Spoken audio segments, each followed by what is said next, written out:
우리는 지금까지 갈라디아서를 통해서 율법과 복음을 대조하여 그 차이를 확인하면서 배워오고 있습니다. 율법은 하나님의 거룩하심을 나타내는 중요한 기능을 가지고 있지만 그 율법 자체가 우리에게 그것을 지킬 수 있도록 어떤 능력이나 힘이나 도움을 주지는 못한다 그랬어요. 그렇죠? 율법은 그냥 돌판에 새겨진 글자의 글이죠. 그냥 법조문이라고 그랬습니다. 아무런 힘도 능력도 없어요. 그러나 복음은 예수 그리스도 안에서 거룩한 삶을 살 수 있도록 힘과 능력과 도움을 주신다라는 것에서 율법과 대조되죠. 하지만 본문에서 보다시피 바울은 율법의 무용론을 주장하지 않아요. 율법이 그래서 다 필요 없다라고 말하는 게 아니거든요. 그 무용론을 주장하는 것이 아니고 신자된 우리가 예수 안에서 비로소 제대로 된 율법의 정신과 그 의미를 알고 지킬 수 있게 되었다라는 것을 말하는 거죠. 원래 예수 그리스도가 오기 전에 너네가 율법을 못 지켰는데 예수 그리스도가 오심으로 말미암아 이제 너희는 진짜 예수 그리스도 그 하나님 주신 율법을 정말 지킬 수 있게 된 거야. 이렇게 얘기 설명을 하는 거예요. 다른 말로 하면 이제야 거룩한 하나님의 거룩함에 진정으로 순종할 수 있는 존재가 됐다라는 거죠. 그전에는 그렇게 안 됐다라는 거예요. 그런 존재가 아니었다라는 거죠. 그렇게 이제 선한 존재가 의로운 존재가 되었으므로 율법이 필요 없는 것이 아니고 자유를 위하여, 진정한 자유를 위하여 너희를 불렀다라는 거죠.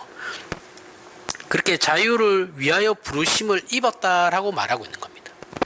우리가 자기 의를 세우거나 자기 확인을 하는 자리로부터 이제는 예수 안에 있는 은혜와 능력을 힘입은 존재가 되었다라는 것이죠.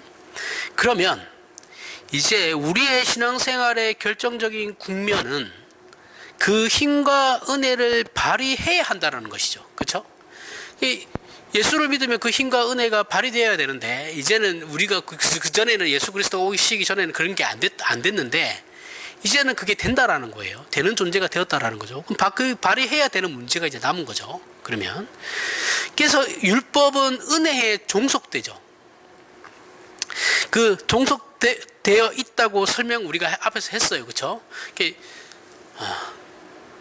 은혜가 없으면 율법도 없죠. 그죠? 율법을 먼저 주시고 하나님이 이스라엘을 부르신 게 아니에요. 그죠? 이스라엘을 부르신 은혜가 있고 그 다음에 이스라엘에게 야 너네는 이런 걸 지켜야 되는 거야 라고 주신 게 율법이에요. 그죠? 은혜가 먼저예요. 그래서 율법은 항상 은혜에 종속되는 겁니다. 은혜가 없으면 율법도 없어요. 그죠? 그렇게 설명을 했으니까 이제는 우리가 은혜로 구원을 받았으니 남은 게 뭐예요? 어떻게 살 것인가가 남는 거죠.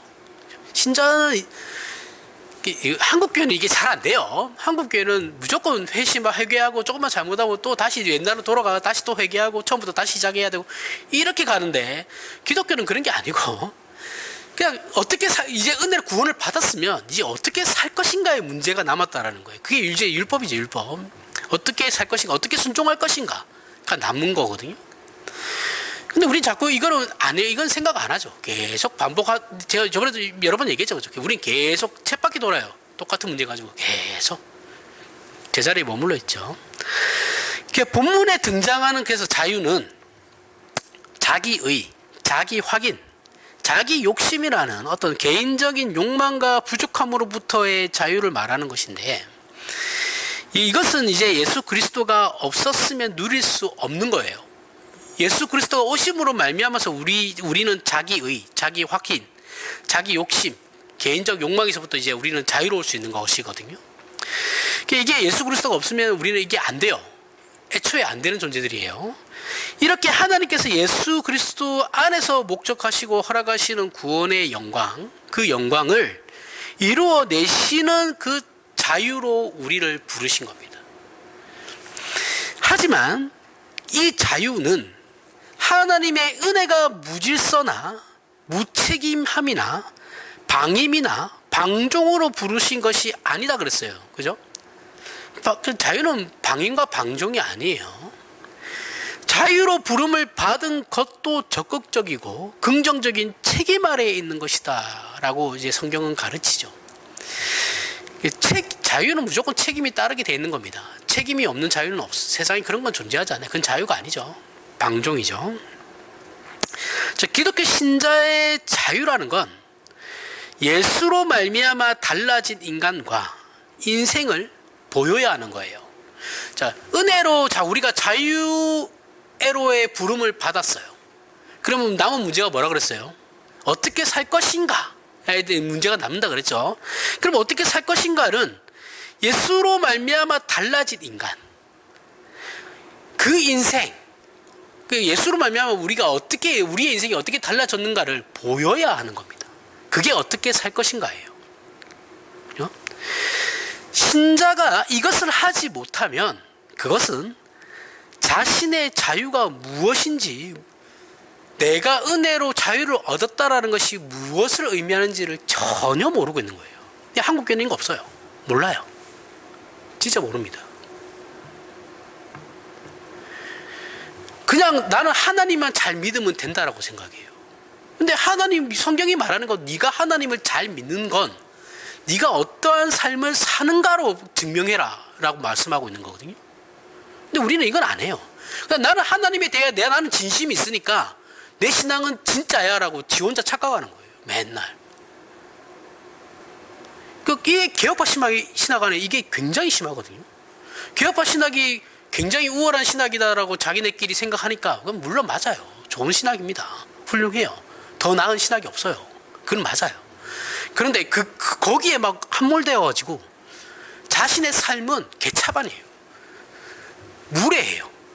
다른 사람에 대해서 굉장히 무례합니다. 개혁과 신학하시는 분들 보면 진짜 무례해요. 예의가 없어요. 배려도 없어요. 그 좋은 신학 가지고 도대체 뭐 하는 거예요? 아무 소용 없어요. 이게 보이지 않으면 어떻게 내가 내 삶을 어떻게 하나님 앞과 이웃 앞에 보이지 않으면 아무런 의미 없습니다. 그 신학 모르는 거예요. 이것이 본문 13절에 나오듯 너희가 자유를 위하여 부르심을 입었으나 그러나 그 자유로 육체의 기회를 삼지 말고인 겁니다.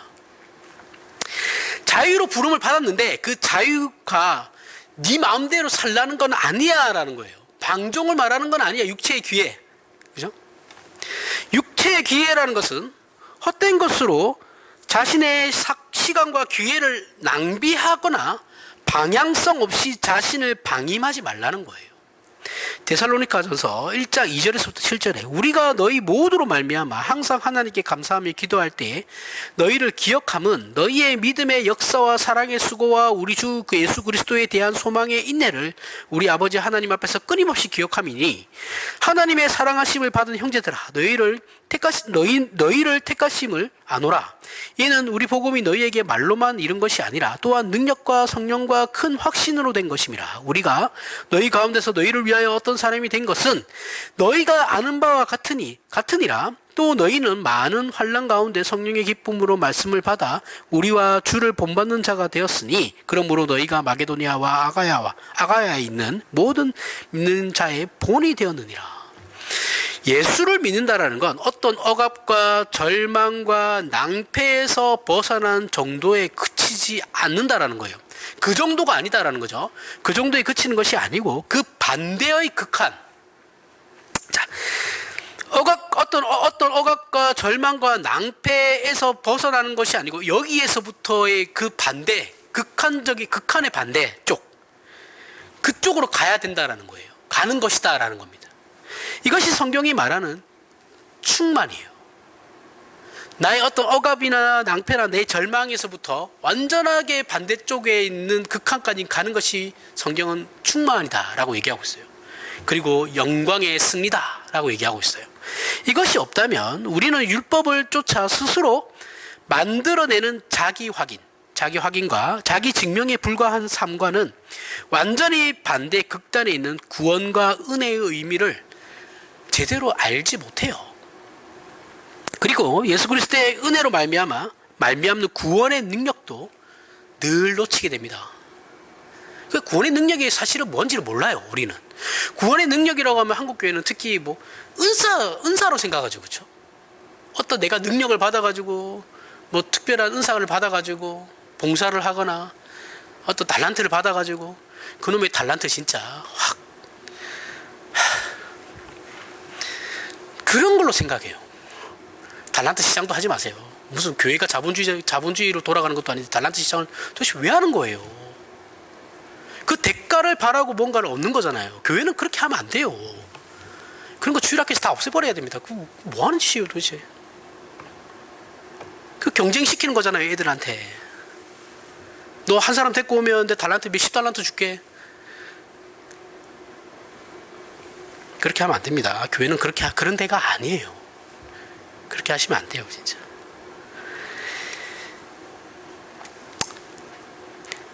그런 게 아니죠. 구원의 능력이라는 건 우리의 삶이에요, 삶. 삶을 어떻게 살아갈 것인가. 그걸 고민하는 겁니다.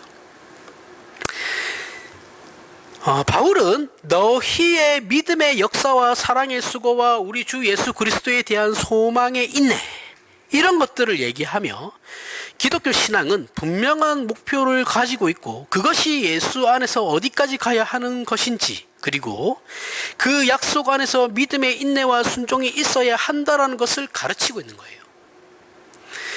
이런 것들은 우리가 삶을 살면서 이 세상에서 정의를 구현하고 봉사하며 옳은 일을 하는 것과는 차원이 다른 거죠. 세상에서 옳은 일을 위해서 어떠한 법을 만들고 제도를 만드는 것만, 그런 일들은 기독교 신자들은 분명히 참여하고 해야 돼요. 매우 중요한 봉사죠. 사회봉사입니다. 그렇죠? 중요해요. 이거 하지 말라는 게 아니에요. 우리는 사회 구성원이 아닌 게 아니에요. 그죠? 기독교 신자들도 사회 구성원이에요. 구성원으로서 할 일은 해야 되는 겁니다. 중요한 책임인데, 그런데 문제는 성경이 우리 신자에게 말하는 자유는 예수 안에서 얻은 은혜가 가지는 사람의 능력을 각 개인이 실천하라는 거죠. 그죠? 네가 얻은 구원, 그 구원의 능력을 네가 어떻게 실천할 것인지를 고민하고 그렇게 살라는 거거든요. 사람들 사이에서 영향력을 보이라는 거예요. 영향력을 가지려고 하시지 말라는 거예요. 우리는 어렸을 때부터 그렇게 봤죠. 기독교가 영향을 가져야지. 내 선함이 어떠한 영향력을 가져서 주변에 이렇게 뻗쳐나가, 이렇게 우리 배우잖아요. 그렇죠? 저도 그렇게 다 배웠어요. 아니에요. 영향력을 가지라는 게 아니에요. 그렇게 해서 내가 말 한마디 하면 사람들이 막 내 말 다 믿어주고, 그게 아닙니다. 그런 게 아니고 그렇게 살라는 것이 아니라, 그러니까 자꾸 성공주의로 가는 거예요. 기독교가 사회에서도 성공해야 된다고 생각하는 거예요. 그래야지 내가 높은 자리에 올라가야 내 말 한마디가 내가 전도를 해야 영향력이 미치지 않겠냐, 이 생각을 하거든요. 이거 전부 다 가짜예요. 아니에요. 그런 게 아닙니다. 복음은 그렇게 영향력을 보이는 게 아니고, 우리 각자가 예수 그리스도로 말미암아 허락된 그 은혜에 힘입어서 각자의 삶을 그냥 살라는 거예요. 각자의 삶 속에서 그 사랑을 실천하라는 겁니다. 제가 늘 얘기하잖아요. 우리가 세상에서 뭘 하든 하나님은 그 일에는 관심이 없다니까요. 내가 직업을 어떤 걸 가지는 거는 내 자유예요. 거기에 하나님이 관심을 가지지 않아요. 하나님은 그 직업을 통해서 네가 어떻게 살 것인가를 바라보고 있는 것이지, 그 직업이 불법적인 거 아닌 이상에는 아무런 상관없습니다. 성공을 해도 되고 안 해도 돼요. 공무원이 돼도 되고 안 해도 돼요. 장사를 해도 되고 다른 걸 좋은 직장에 들어가도 돼요. 상관없어요. 뭘 해도 됩니다. 그리고 우리가 기억해야 되는 것은 이 사랑의 실천이 얼마나, 정말 이거 정말 여러분들 꼭 기억하셔야 되는데, 우리 기독교에서 얘기하고 있는, 강조하고 있는, 하나님이 우리에게 요구하고 있는 그 사랑이 우리가 그 사랑을 행할 때 얼마나 효과적이고 유효한지에 대해서 성경은 아무런 말도 하지 않아요. 아니 그거 하면 무슨 소용이 있냐? 우리는 그걸 따지잖아요. 그죠? 내가 이거 했을 때 얼만큼의 뭐가 따라오냐? 아니면 내가 뭔가를, 이 사랑을 베풀었을 때 저 사람이 이만큼은 변해야 되지 않냐? 우리 맨날 그런 거 따지잖아요. 재고. 성경은 거기에 대해서 한마디도 하지 않습니다. 우리의 그 믿음의 순종과 헌신이 얼마나 효과적이고 유효하게 작용하는지에 대해서는 예수님의 생애에서도 그 당대에서도 제대로 밝혀진 적이 없어요. 예수께서 그렇게 사랑을 베푸시고 기적을 베푸셨는데 그게 효과적이었습니까? 예수님이 전도하고 그 사람들을 하나님의 백성을 모으는데 효율성에 대해서 성경이 얘기하고 있나요? 아니죠, 그렇죠? 오히려 그렇게 해서 죽으셨어요. 기독교는 효율성을 얘기하면 안 돼요. 제가 아까 달란트 잔치 얘기했죠, 그렇죠? 달란트 잔치. 전부 다 효율성이잖아요. 교회 가면 뒤에 전도 몇 사람 했는지, 새벽기도 어떻게 나오는지 스티커 붙이는 거 하죠. 미친 짓도 많이 하잖아요. 그렇게 해서 뭐 특별 새벽기도 해가지고 전부 다 효율성이잖아요. 신앙을 그런 식으로 가면 안 된다라는 거예요.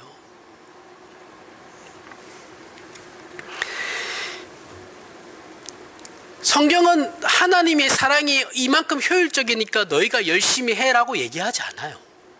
그냥 하라고 하는 거예요. 효율성에 대해서는 당신님께서 알아서 하실 문제인 거고, 너희는 그냥 내 시키는 거 하면 돼 라고 말씀하시는 거예요. 제가 저번에도 얘기했잖아요.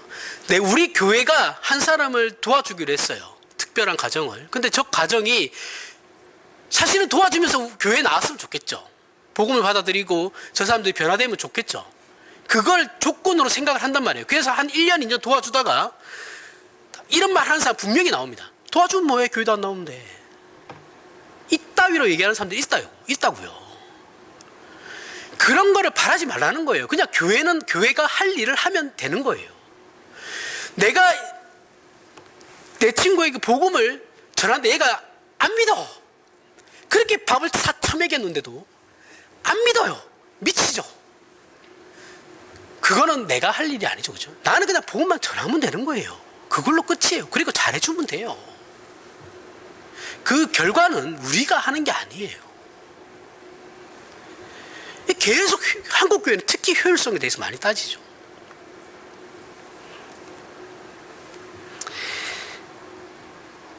이렇게 우리나 교회 공동체가 신앙함에 있어서 당황하는 일 중에 하나가 순종에 대한 보상. 하나님, 우리 교회가 이만큼 하나님의 일을 했어요. 하나님, 제가 이만큼 하나님의 일을 했어요 라고 했을 때 어떠한 보상이 있을 거다라는 그런 막연한 기대감을 가지죠. 그죠? 그 생각들이 오히려 우리 자신이나 우리 교회 공동체의 짐이 됩니다. 그렇다고 그러면 우리는 아무것도 안 해도 되네요. 그건 아니죠. 그죠? 도와줄 거면 그냥 도와만 주면 된다라는 거예요. 그 사람이 어떤 결과를 내든 그거는 우리가 할 일이 아닙니다. 우리는 우리의 할 일만 하면 돼요. 우리 인간은 결과로 확인하는 것에 익숙하죠. 이런 문제들이 일어나는 이유가 이제 우리가 결과로 모든 것을 확인하려고 하기 때문에 그런 것이죠. 거기에 익숙하다 보니까 내가 가진 믿음과 사랑의 순수함이 결과가 될 때만 내 신앙이 하나님 앞에 연락된다라고 생각해요. 내가 하나님 앞에 진심과 진정과 내 어떠한 신앙의 순수함을 막 이렇게 해가지고 하나님 앞에 바칠 때 하나님께서 내 신앙의 순수함을 내 신앙을 받아 주시는 거다라고 생각하시는 거예요. 생각하는 거죠. 거기에서 나온 발상들이에요. 전부 다 이게. 자신이 제대로 기능하고 있다고 생각하는 그 본성이 젖어 있어요. 그렇게 안 하면 하나님께서는 내 기도도 내가 지나가다가 그냥 툭 내뱉은 그런 기도에 대해서는 하나님 들어주시지 않고 금식하면서 교회 예배당에 나와가지고 진심을 다해서 쥐어짜듯이 정말 그렇게 기도해야 하나님께서 내 기도 들어주실 거예요. 그렇게 생각하는 거죠.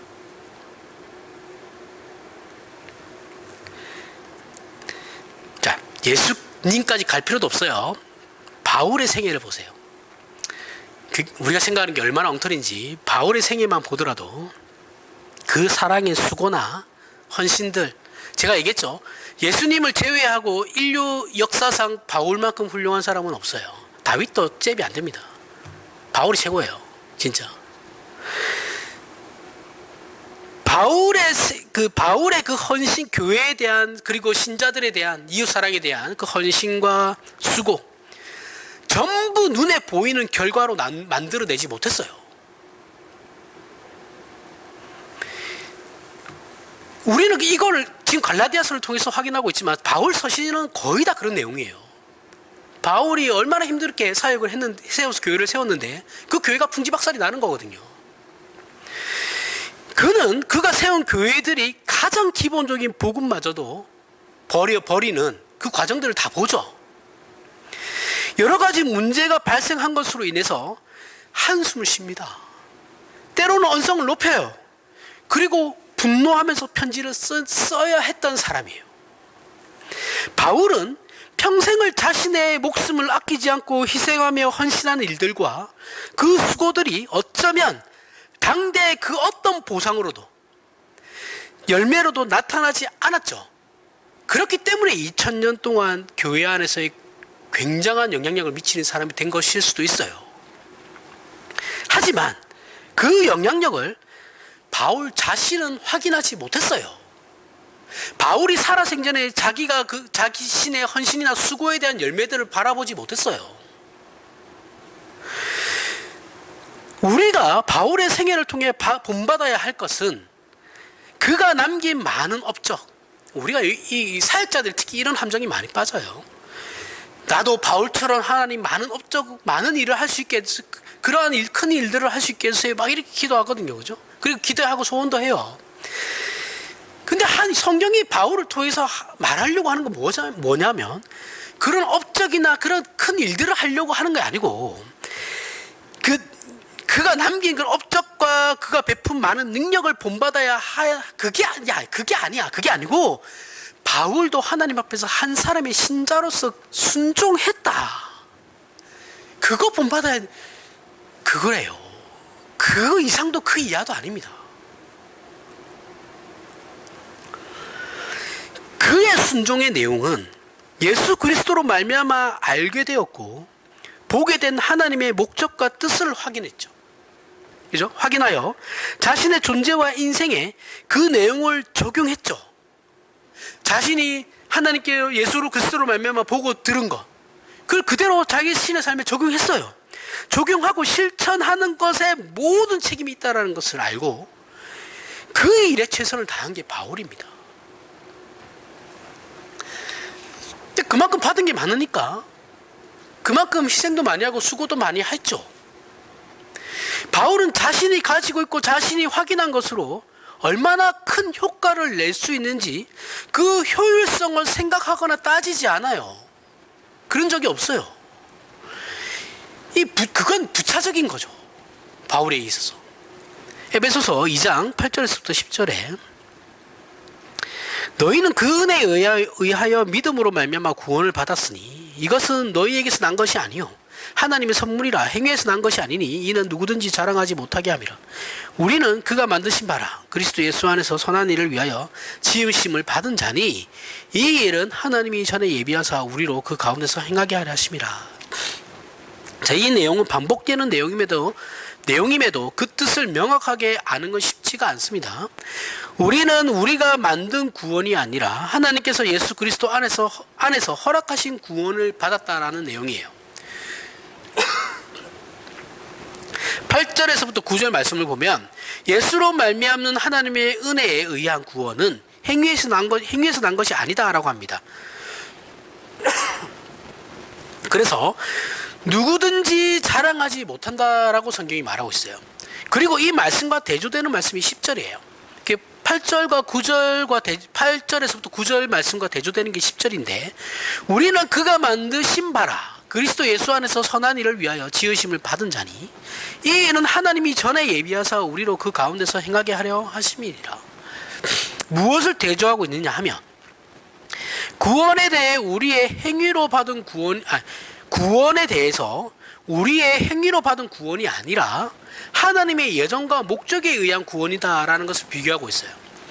우리가 아무리 열정적이고 열심의 특심이 있으며 흠이 없는 도덕성을 추구하고 큰 성취를 이루려고 욕심을 내더라도 그건 하나님의 작정과 뜻과는 비교할 수 없는 거다라는 거예요. 이건 예수 안에서의 은혜다라고 말씀하고 있다. 너희가 아무리 그렇게 뭐 열심히 특심을 내고 흠이 없으려고 해도 그게 예수 안에 있는 그런 은혜와는 비교 대상조차 되지 않는다라는 거죠. 우리로부터 근거한 것이 아니기 때문에 그런 것이다라는 겁니다.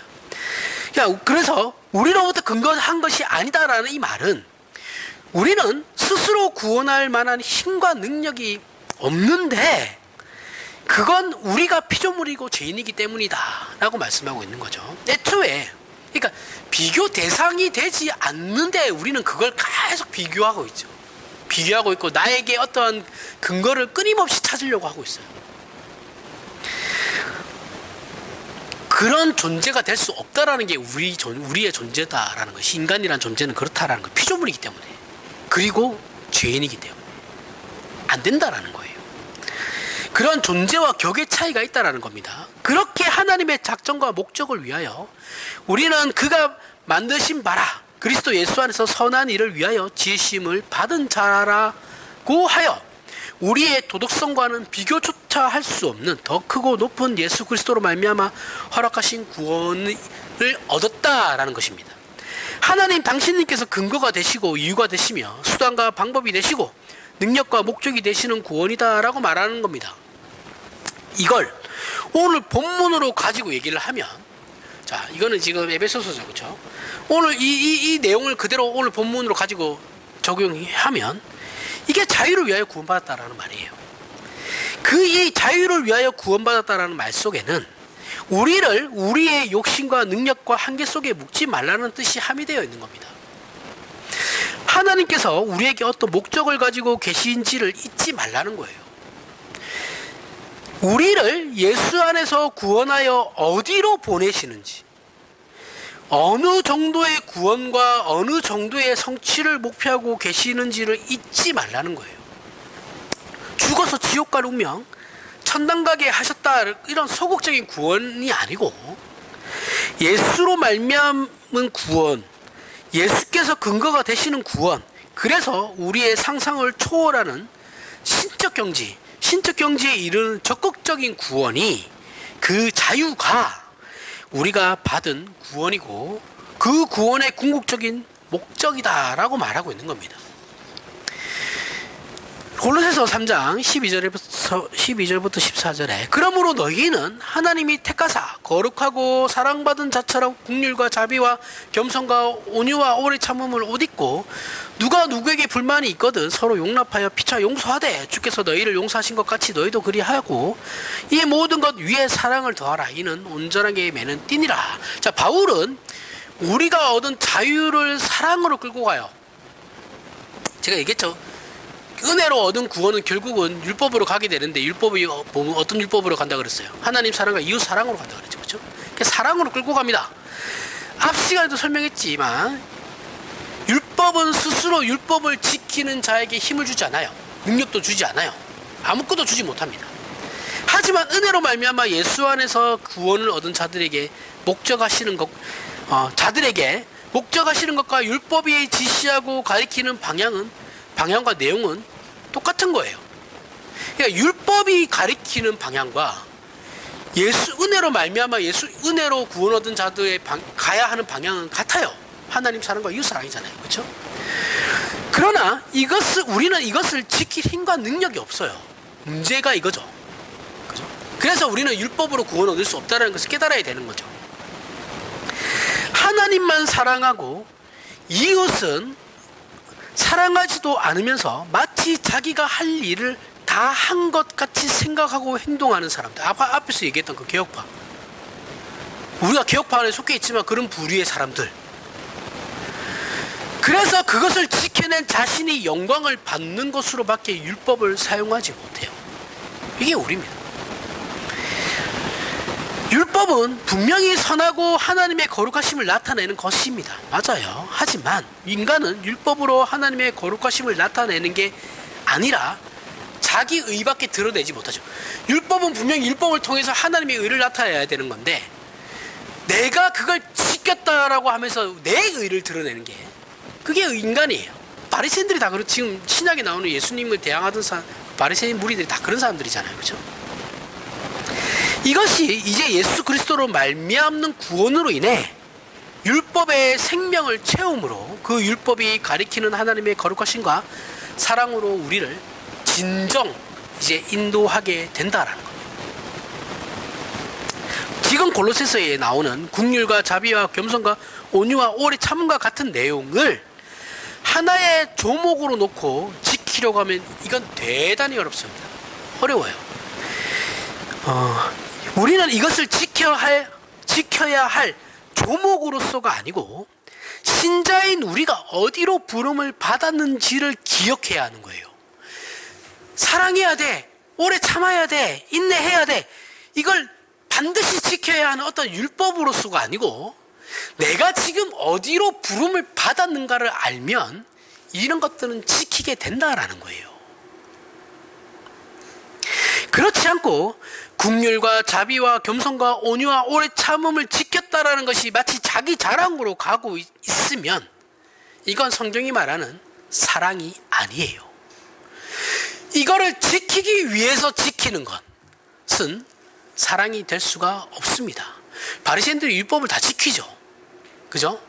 근데 그들의 지킴이 사랑이냐라는 거예요. 그 율법의 지킴이 사랑이냐라면 그건 아니다라는 거예요. 사랑은 늘 얘기하지만 상대방을 위한 것입니다. 내 의를 드러내는 게 아니에요, 그죠?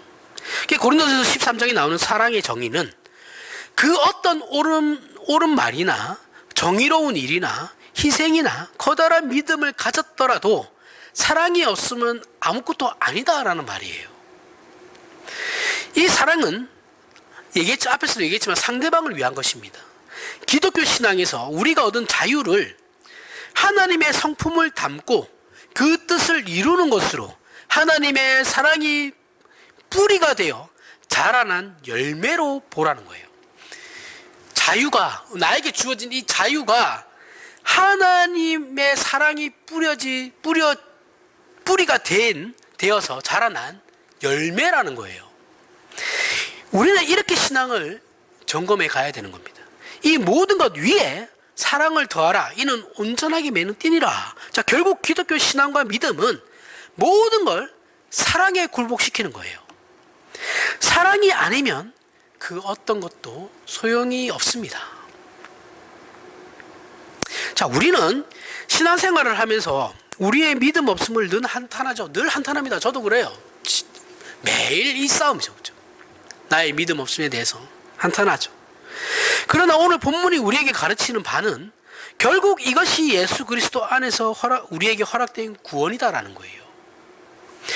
우리가 연약한 믿음으로 말미암아 고민할 때, 즉 신자로서 부름받은 자유를 누리지 못하고 사랑의 자신을 종속시키지 못하며 구원의 능력에 자신을 실천시키지 못할 때는 우리의 의지나 이해가 부족하다는 자기 능력을 확인하면 안 되고, 내가 부족해서 그런 거다라고 확인하면 안 되고, 그런 식으로 신앙을 확인하지 말고 예수 그리스도가 누구신가에 대해서 다시 한번 생각하라는 거예요.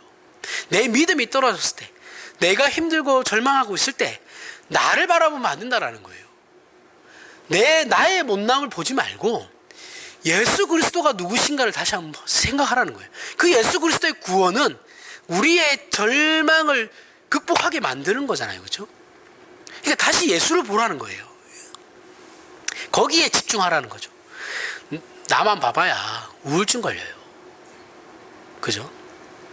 뭐 답이 나오나요? 안 나오잖아요. 내 못난 거 어떻게 하겠어? 이거 안 고쳐져요.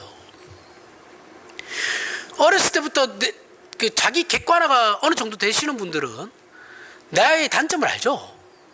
자신의 단점이 뭔지 알아요. 이거 단점 못 보는 사람들이 있어요, 그죠? 그 사람들하고는 대화가 안 돼요. 자신의 단점을 볼 수 있는 사람은 늘 자기의 부족함을 알죠, 그죠? 근데 그거 봐봐야 답이 안 나온다라는 거예요. 그래서 기독교 안에서 모든 믿음의 싸움은 결국 예수 그리스도라는 거예요.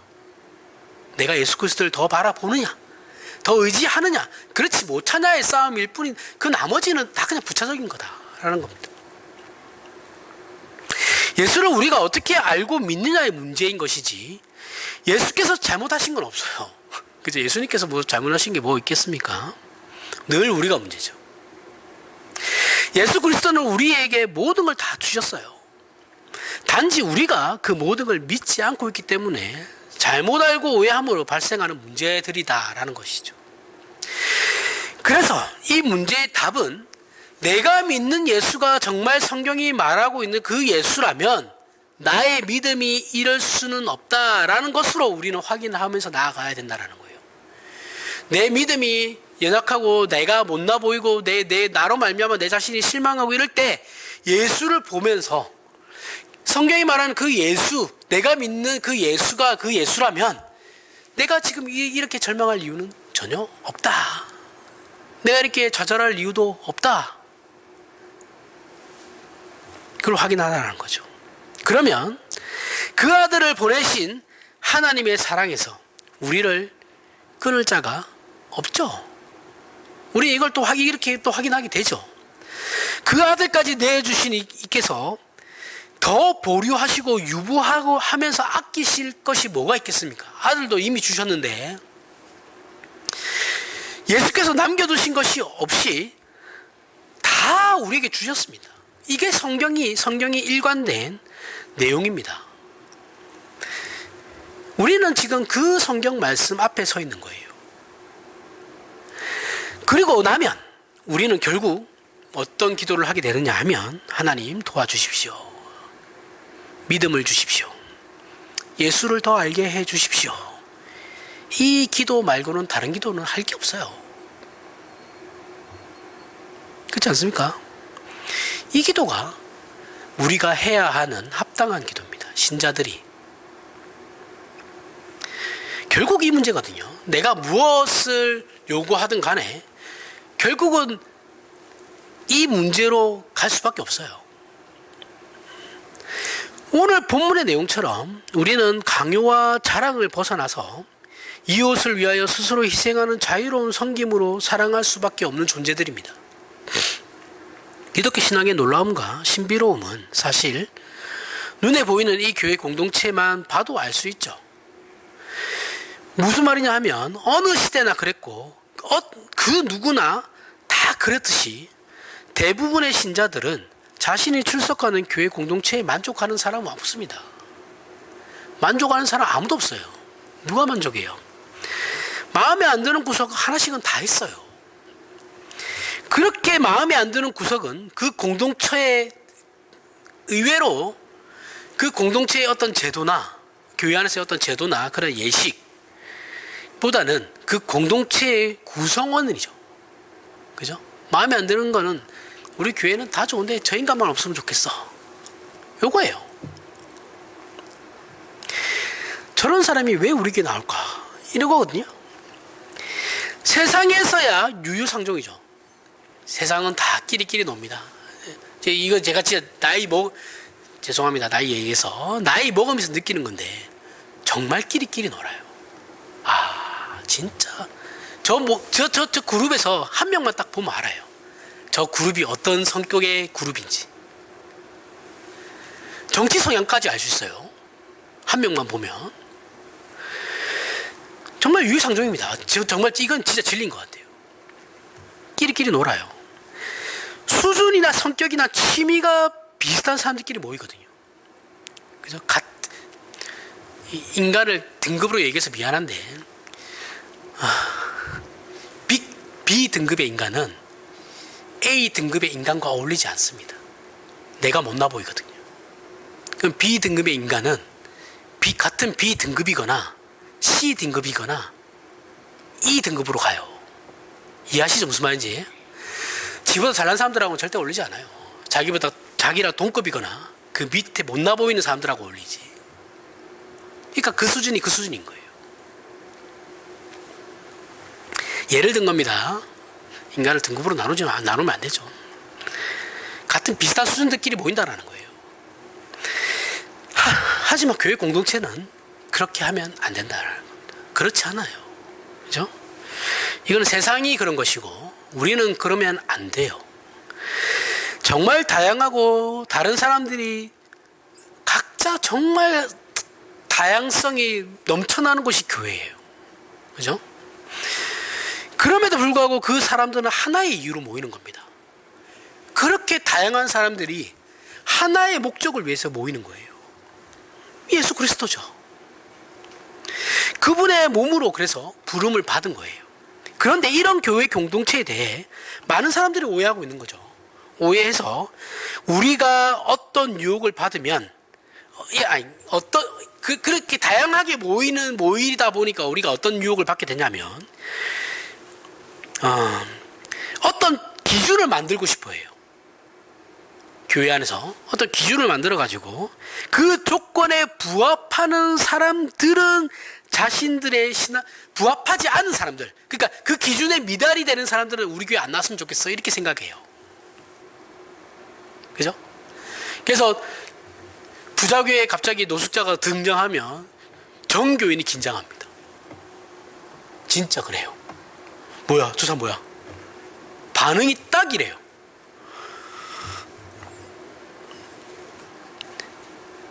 오지 않았으면 그런 유혹을 받게 돼요.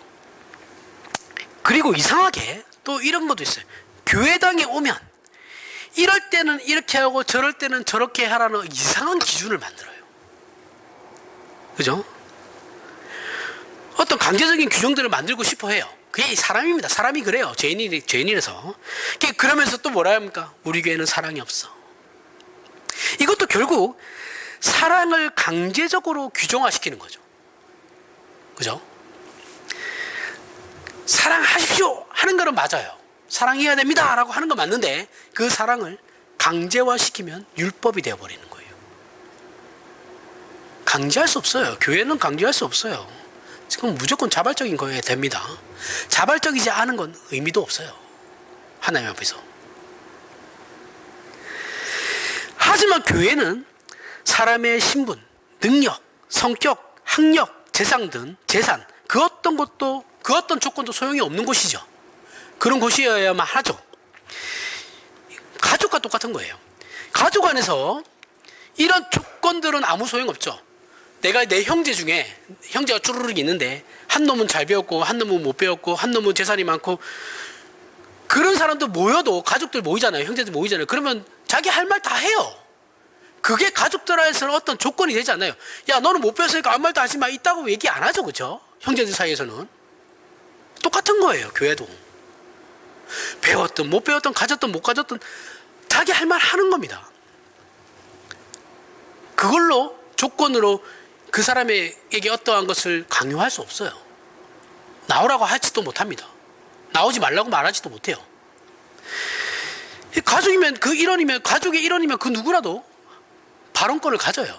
그죠? 큰 소리 칠 수도 있어요. 왜요? 예수로 묶여 있으니까요. 가족은 혈연으로 묶여 있잖아요. 그렇죠? 부모에 의한 혈연으로 묶여 있는 것이고 우리는 교회는 뭐예요? 예수로 묶여 있으니까요. 우리가 이 원리를 제대로 알고 이해한다면 하나님 사랑과 이웃 사랑이라는 율법의 대강령 속에서 우리는 누구에게라도 마음을 열어놓고 넣을 수밖에 없고 그들을 섬길 수밖에 없다는 것을 알게 되죠. 알게 되는데 또 행하는 건 또 어려워요. 그죠? 세상의 조직에서는 강요하고 강제하며 윽박지르고 책임을 떠넘길 수 있지만 교회 공동체는 그렇게 하면 안 됩니다. 그럴 수 없어요. 교회 공동체는 섬김을 받는 곳이 아니에요. 섬기는 곳이에요. 모두가 열애는 없습니다. 목사도 섬겨야 되고 교인들도 다 섬겨야 돼요. 장로도 섬겨야 되고 권사도 섬겨야 되고 집사, 직분자든 아니든 간에 교회는 오면 무조건 다 섬겨야 되는 거예요. 나만 안 섬기고 나만 사랑받을래 이거는 안 돼요. 그런 거는 교회에 허용되지 않습니다. 작은 곳에서라도 섬겨야 하고 내 마음에 들지 않는 모든 사람에 대해서 참아야 되는 곳이에요. 왜요? 예수님 때문에. 이게 사랑이에요. 사랑은 예수께서 우리를 사랑하심으로 십자가에 죽으신 것이죠. 그죠? 그런 의미에서 무서운 거죠. 무서운 사랑이고 감당할 수 없는 사랑이에요. 우리는 율법으로는 우리의 성정으로는 할 수 없어요. 그죠? 아씨, 내가 저 인간 때문에 죽어야 된다고? 어우, 그렇게는 못 하겠는데요. 이게 우리잖아요. 그죠? 하지만 예수 그리스도로 말미암아 우리는 지금 거기로 부름을 받고 있죠. 이거는 목사만 만든 게 아니에요. 목사에게만 너무 강요하지 마십시오. 똑같아요. 모든, 제가 얘기했죠. 바울의 업적이 중요한 게 아니고 능력이 중요한 게 아니고 바울이라는 한 사람의 신자가 하나님 앞에서 순종한 게 우리가 본받아야 할 부분이라고 그랬죠.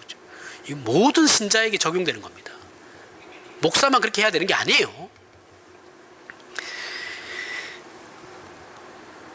우리가 아직 이 사랑이 부족하고 있다면 나는 예수 그리스도의 죽으심과 예수로 말미암는 구원에 대하여 아직도 믿음이 부족하다라고 스스로 하나님 앞에서 고백하셔야 되는 겁니다. 그렇게 하자라는 거예요. 남들 지적하지 말고 자기 스스로 그렇게 하라는 거예요. 하나님 앞에서. 그리고 이 고백은 믿음에 관하여 평생을 고민하고 몸부림쳤던 모든 신자의 동일한 고백이어야 하는 겁니다. 그죠? 누구의 어떤 사람의 특정인에 대한 것만 아니에요. 여기 지금 앉아있는 모든 사람, 앞에 서 있는 저 포함해서 모두가 이 문제로 몸부림을 쳐야 된다는 거예요. 고민을 해야 된다는 거죠. 이건 예수 그리스도로 말미암는 구원이 가지는 은혜와 그 은혜가 우리를 목적하는 거죠. 우리를 목적하고 인도해 가는 사랑에 대한 모든 신자의 항복이에요. 거기서 우리는 교회의 신비와 우리 각자의 신앙의 신비를 발견하게 됩니다. 우리가 이것을 발견하지 못하면 우리가 신앙생활, 저와 여러분은 이 기독교의 신앙을 영위할 수 있는 방법은 없어요.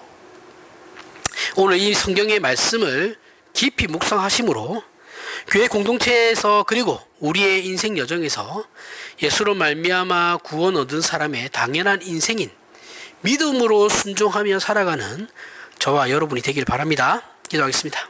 하나님 아버지 은혜를 감사합니다.